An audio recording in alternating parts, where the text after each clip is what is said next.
लाल किला की फसील से खिताब करते हुए कल वज़ीर-ए-आज़म नरेंद्र मोदी ने कहा था कि हमारे देश में औरतों का सम्मान नहीं किया जाता है, औरतों की इज्जत नहीं की जाती है, जिस पर तवज्जो देने की ज़रूरत है।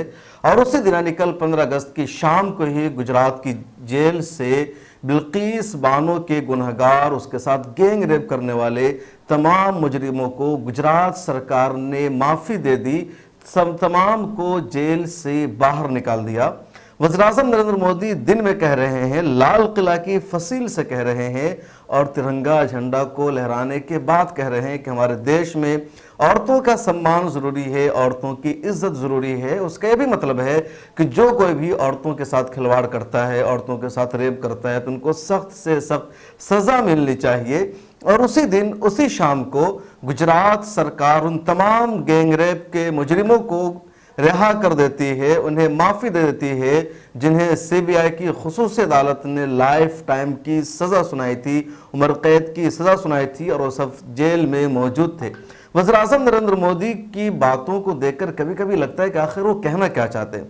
कई मरतबा वज़ीर-ए-आज़म नरेंद्र मोदी साहब की बात बड़ी अच्छी होती है, खूबसूरत लगती है और ऐसा लगता है कि वाकई देश में काफ़ी शानदार, एक्टिव और अच्छे वज़ीर-ए-आज़म आए हैं, लेकिन अचानक उनके बयान के बाद कुछ ऐसा माहौल क्रिएट हो जाता है कि फिर शक होने लगता है, लोगों का मिजाज बदल जाता है। अब ऐसा ही देखिए, पिछले 2-3 साल कबल की बात है, वज़ीर-ए-आज़म मोदी साहब ने गौरक्षकों के ताल्लुक से बयान दिया, मॉब लिंचिंग की एक तरह से निंदा की, तो लगा कि मोदी साहब ने बहुत अच्छी बात की है, एक तरह से उन लोगों की मजम्मत की है जो गौरक्षक बन करके लोगों की मॉब लिंचिंग करते हैं।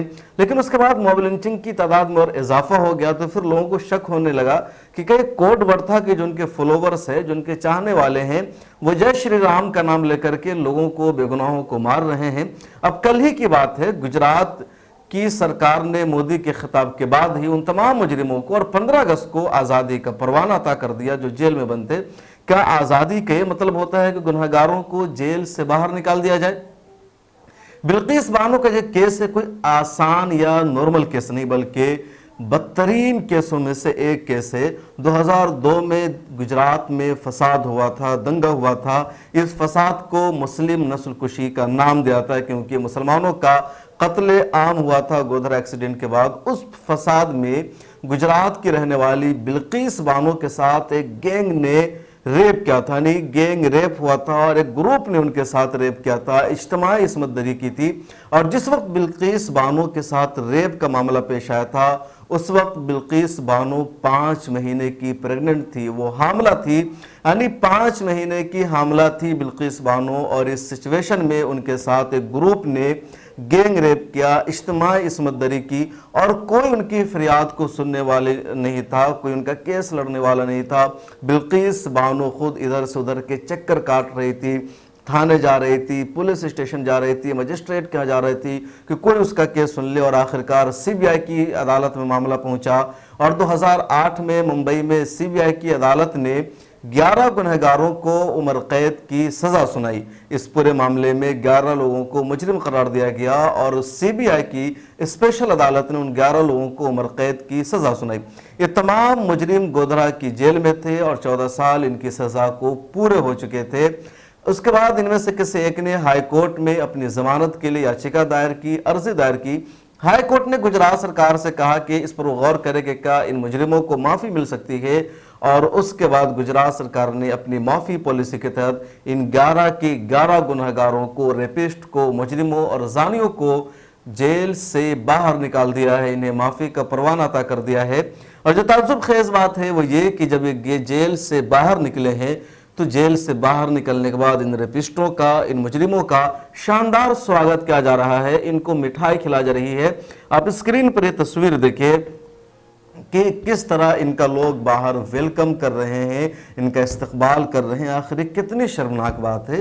माफ़ी की पॉलिसी है, किसी को उम्र कैद की सज़ा है और सरकार चाहे तो एक लीगल टीम तश्कील दे करके माफ़ी के सिलसिले में गौर खौस कर सकती है, कोई फैसला ले सकती है।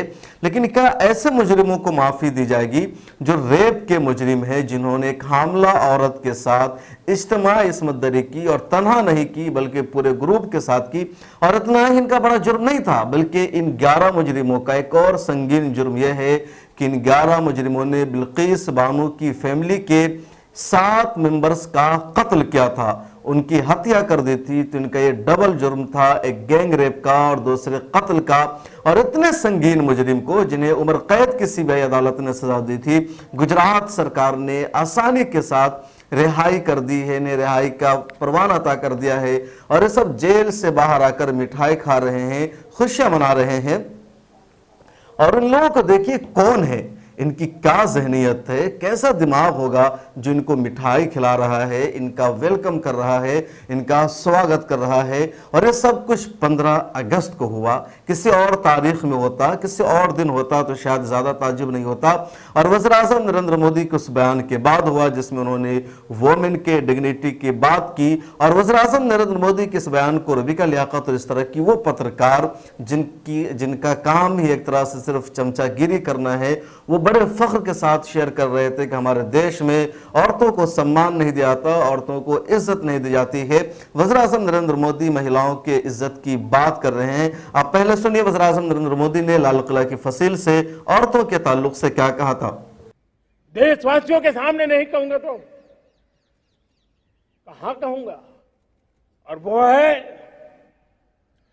किसी न किसी कारण से हमारे अंदर एक ऐसी विकृति आई है, हमारी बोलचाल में, हमारे व्यवहार में, हमारे कुछ शब्दों में, हम नारी का अपमान करते हैं।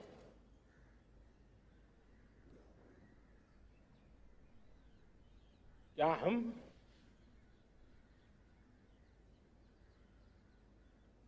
स्वभाव से, संस्कार से, रोजमर्रा की जिंदगी में नारी को अपमानित करने वाली हर बात से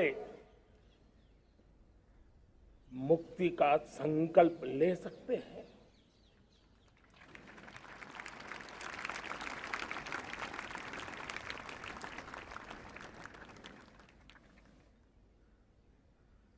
नारी का गौरव राष्ट्र के सपने पूरे करने में बहुत बड़ी पूंजी बनने वाला है। यह सामर्थ्य मैं देख रहा हूं और इसलिए मैं इस बात का आग्रही हूं। तो आपने सुना वज़ीर आज़म नरेंद्र मोदी का बयान, और उनके बयान को रबीका लियाकत जैसी पत्रकार बड़े फख्र के साथ शेयर कर रही है। इन पत्रकारों को आज ये हिम्मत नहीं हो रही है कि वो सवाल करे वज़ीर आज़म मोदी से कि औरतों का कैसा सम्मान है कि एक औरत यानी बिल्किस बानो के गुनहगार को, उनके साथ रेप करने वालों को गुजरात सरकार ने माफ कर दिया है, जेल से बाहर निकाल दिया है। इस रबीका लियाकत के अंदर इतनी सी गैरत नहीं है कि वे सवाल कर ले गुजरात सरकार से कि आखिर इतने बड़े और घटिया गुनहगारों को क्यों माफी दी गई। इतनी सी हिम्मत और जुर्रत नहीं है इन पत्रकारों में, कह लीजिए गैरत और शायद शर्म और हया नहीं है, जो गुजरात सरकार से, बीजेपी से, अमित शाह से, नरेंद्र मोदी से, जेपी नड्डा जैसे लीडरों से पूछ सके कि जिन लोगों ने रेप किया है, जिन लोगों ने एक प्रेग्नेंट महिला के साथ उनकी इज्जत को तार तार किया, ऐसे मुजरिमों को, ऐसे कातिलों को, ऐसे दरिंदों को कैसे जेल से बाहर निकाला जा सकता है, कैसे गुजरात सरकार इसके बारे में फैसला ले जा सकती है। इसी दिल्ली में 2012 में निर्भया मामला सामने आया और निर्भया के गुनहगारों को फांसी की सजा हो गई, कई को फांसी हो चुकी है और कई को इस मामले में फांसी की गई है। और ये जो गैंग रेप है इसकी सजा हमारे हिंदुस्तान में, भारत में बहुत सख्त हो चुकी है और फौरी तौर पर अब इस पर एक्शन लिया जाता है। इसके लिए फास्ट ट्रैक अदालत कायम की जाती है। लेकिन आप जरा अंदाजा लगाइए, 2002 और ये 2022 पूरे 20 साल हो चुके हैं और 20 साल पूरे होते होते उन मुजरिमों को फांसी की सजा नहीं हुई और उम्र कैद की सजा भी मिली तो उससे भी माफी मिल चुकी है और ये लोग बाहर आ चुके हैं। और इन सजाओं के लिए या सीबीआई तक पहुंचने के लिए भी बिल्किस बानो को दर दर की ठोकरें खानी पड़ी थी। इस पूरे मामले पर लोगों का अलग अलग रद्द अमल सामने आ रहा है, लोग अलग अलग तरह से गुफ्तगू कर रहे हैं। लेकिन ये जो कुछ हुआ है, गुजरात सरकार ने जो कुछ भी अपनी माफी पॉलिसी के तहत किया है, यह मुजरिमों की हौसला अफजाई करने वाला अमल है, रेपिस्टों के कद को बढ़ाने वाला अमल है और ये बिल्कुल भी औरतों का सम्मान नहीं है, औरतों की इज्जत नहीं है, औरतों का एहतराम नहीं है। वज़ीर-ए-आज़म नरेंद्र मोदी साहब, आखिर कल आपने ही लाल किला की फसील से कहा था औरतों का सम्मान होना चाहिए। 75 वर्ष आज़ादी को पूरे हो चुके हैं, 76 साल जश्न लोग मना रहे हैं और औरतों को अब तक इज्जत नहीं मिली। क्या यही औरतों को इज्जत है? या इसी तरह का औरतों को इज्जत दी जाएगी, औरतों का सम्मान होगा जब सरकार औरतों के साथ रेप करने वालों को आज़ाद कर देगी, उन्हें रिहाई का परवाना अता कर देगी?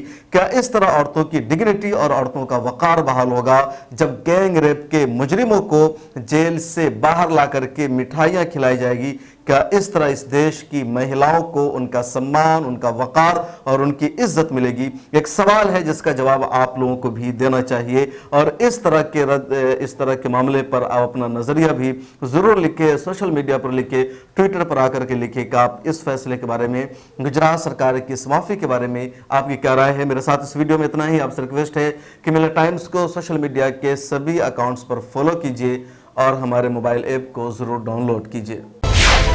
मिलत टाइम्स को आपकी ज़रूरत है, हमारी आप माली मदद करें।